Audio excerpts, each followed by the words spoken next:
tonight. I love this facility, so I'm really happy to be here. So let me first introduce myself. My name is Andrew Schwinger, and I am the APAC Business Development Representative for Ego Creative Innovations, which is a digital consulting and software development company. What I'd like to talk about is what I think is one of the most inspiring use cases of 5G, and that's the impact to the healthcare sector. Before we get into the details, why don't we just review some of the key challenges in healthcare today. So first, there's limited remote care options. There's also constraints on monitoring patients. You generally have to be in the hospital to be monitored. Of course, the long time it takes to send these multi-gigabyte PET scans, MRI scans, CAT scans, and then the limitation on doctors and first responders having real-time, reliable conferencing and data retrieval options. If you look here, you can see the mobile generations against the networking technology. So now we're at the point where we can address some of these healthcare challenges. It's important to remember, it's important to think about 3G. That was the real boom in mobile, was when we had internet everywhere and anytime. But remember, we did not have quality video streaming everywhere, every time. So 4G was basically a solution to that one thing, the video buffering problem. It was not a solution for IoT and smart cities and autonomous vehicles. So this is why 5G is necessary. Let me just quickly review the 5G technology stack here and the infrastructure. So what is 5G? 5G is the combination of the old 4G, well, the current 4G, and this new radio access technology, which is developed for these higher frequency millimeter waves.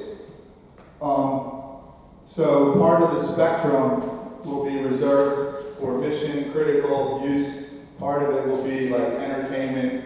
So what we're trying to do here is widen the digital highway. We need more lanes, so there's more traffic and faster traffic. Also, let's look at this other stuff. So we got these, what's called MIMO, multi-input, multi-output. It's basically putting more antenna in the base stations and in the units. And then there's this advanced beamforming technology. I think this is like Qualcomm made this or something, but beams can bounce off walls because these high frequency electromagnetic waves do not go through walls well. And then of course there's the edge, the new networking structure, edge computing. Basically what you're doing is taking the central cloud processing, moving it closer to the edge devices, and that's to lower the latency. Finally, I'm going to get into this a little bit more later, but there's these satellite projects going on. I'll go into detail later, but that can be like a connectivity as a service.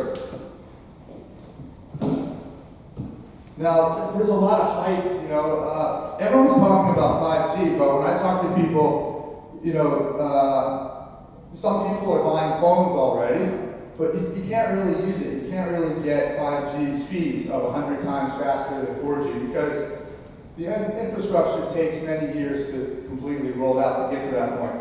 But I just wanted to show you, T-Mobile is so aggressive. They're saying, nationwide live, and it's really misleading. I thought this was interesting. This shows you which countries are field testing and researching. And interesting, this covers Japan, so you can't see. They don't care about Japan. But Docomo is saying, this is an October ad, they're saying they're going to have some kind of 5G infrastructure footprint by June before the Olympics, and a full rollout by 2023.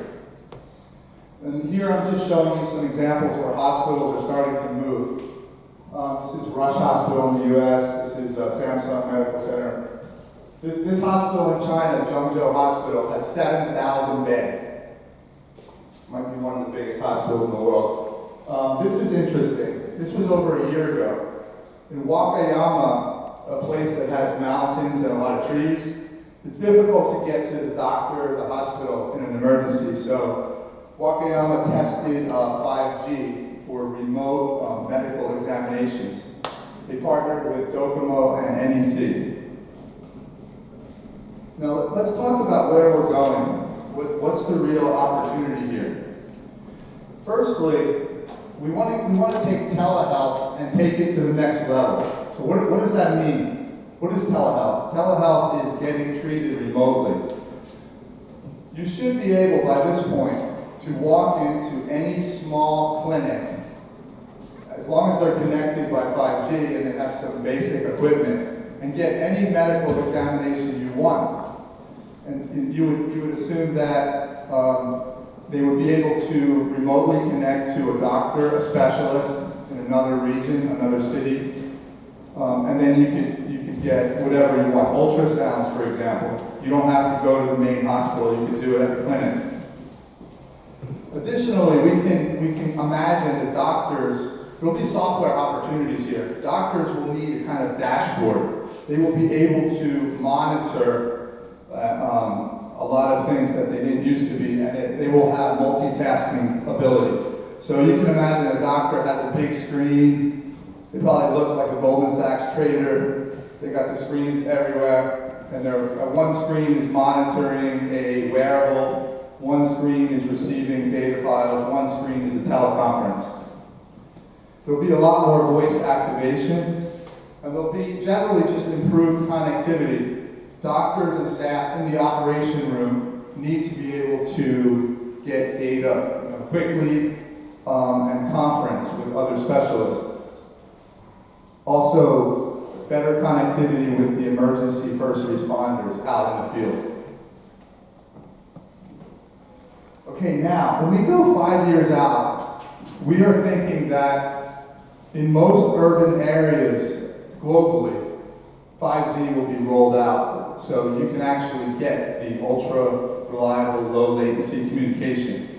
At this point, you'll be able to do these remote robotic surgeries, and artificial intelligence will develop alongside with 5G. So there'll be a lot more augmented reality, virtual reality possibilities for either treatments or training.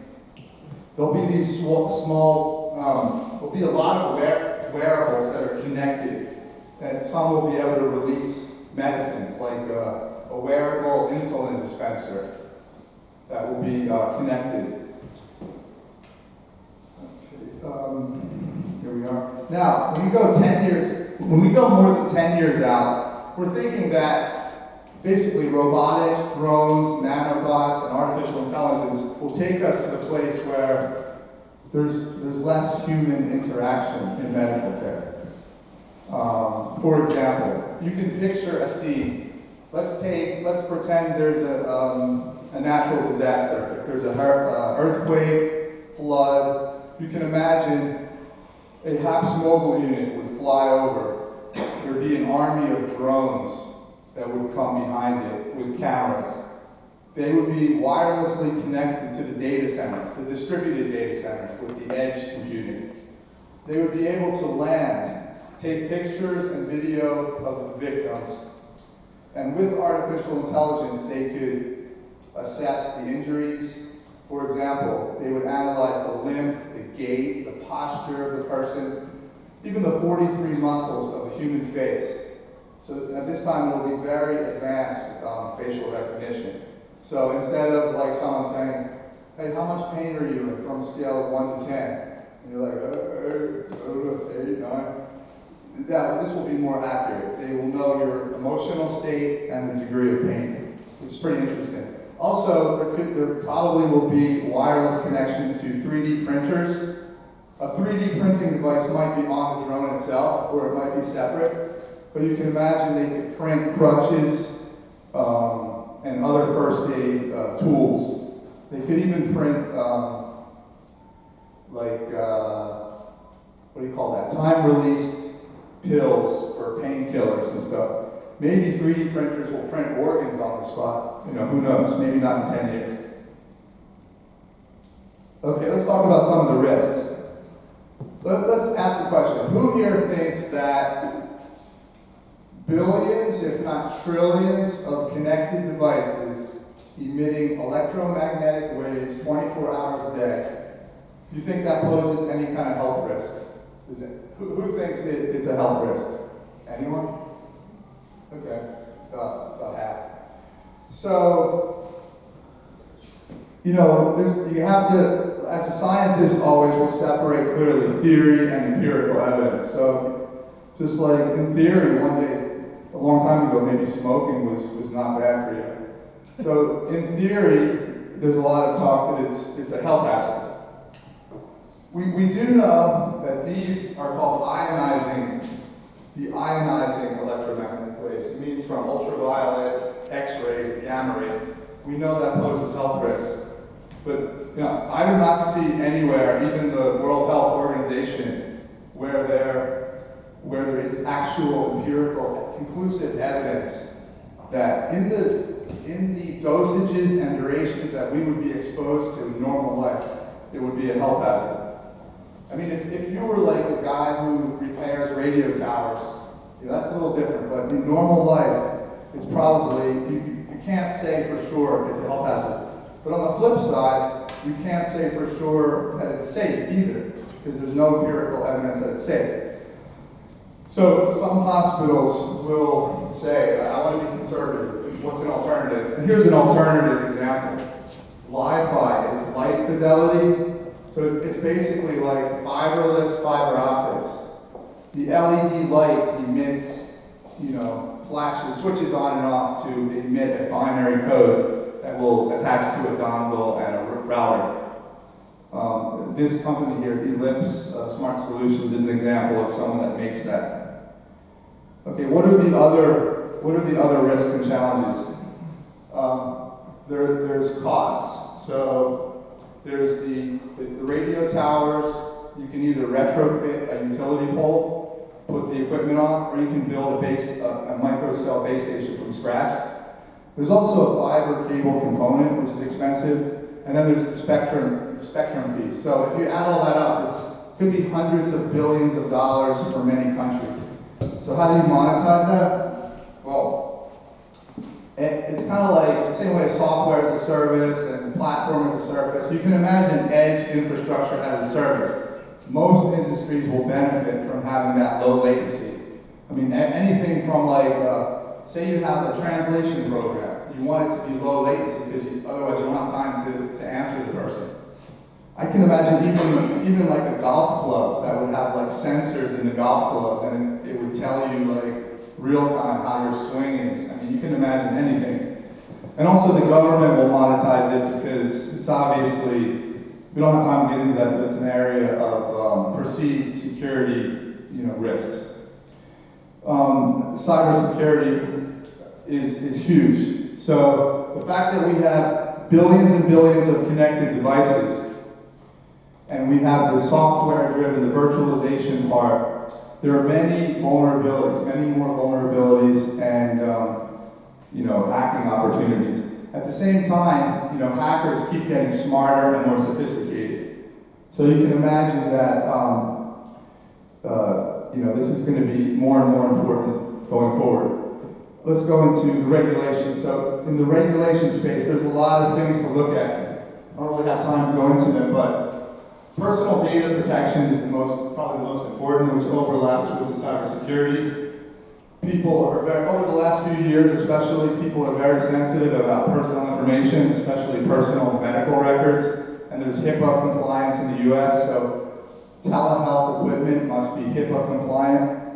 There's also issues with taxes, who has ownership of the infrastructure, fair access, and then there's spectrum licensing fees.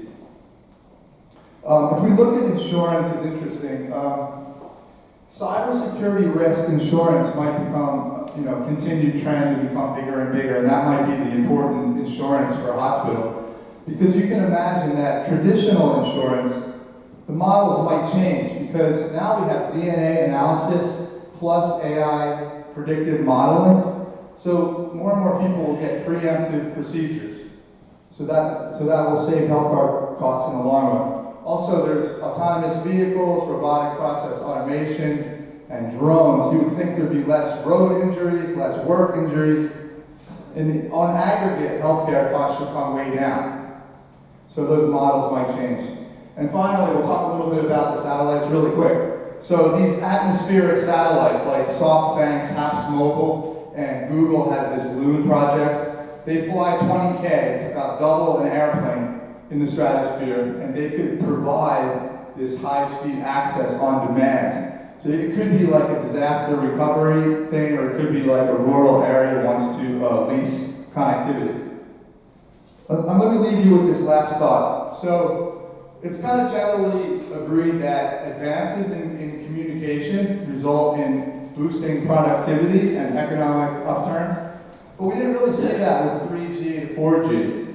So is that an anomaly, or is that we entered the age of data distraction?